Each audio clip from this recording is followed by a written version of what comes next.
ইমাম সাহেবের উপরে নির্ভর করে আপনার আখেরাত শুদ্ধ না অশুদ্ধ। ওনার নামাজ ঠিক তো আপনার নামাজ ঠিক। ইমাম সাহেব সামনে দাঁড়ায়, আপনার আখেরাতের পুরো দায়িত্বটা নিয়ে ইমাম সাহেব সামনে দাঁড়ায়। কিভাবে এরকম কিপটামি আর কৃপণতা করেন যে ওনার বেতন বাড়াইতে গেলে 7 দিন আর 15 দিন মিটিং করেন? আপনার তো লজ্জা থাকা দরকার। যার আখেরাত নির্ভর করছে যে ইমামের উপর, ওনার ব্যাপারে মিটিং করতে হবে কেন? আমি খুব লজ্জা পাই এই বিষয়গুলো। এখানে ইমাম সাহেব আপনি নাকি?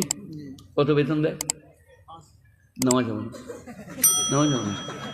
5,000 টাকা সায়া কিনবে না, ব্লাউজ লুঙ্গি কিনবে না, আন্ডার প্যান্ট দিয়ে নামাজে নাড়িয়ে আল্লাহ আকবার আলহামদুলিল্লাহ রব্বিল আলামিন। এই মাসে যা কিনেছি পরের মাসে কিনবো। গাইডের মাগদুব আলাইহিম ওয়ালাদ-দাল্লিন। ফেরেশতারা বলছে এসব কি চলছে গো নামাজের মাঝে মাঝে? বলছে ওরা আলাদা ক্যাশে।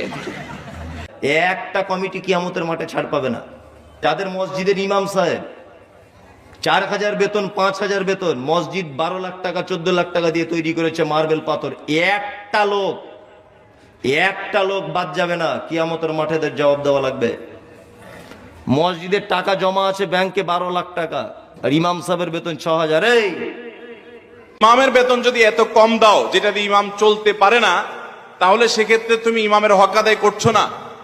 তুমি কিসের সালাত আদায় করছো আর কিসের ইবাদতবন্দি করছো? তুমি তো ইমামের হক নষ্ট করছো।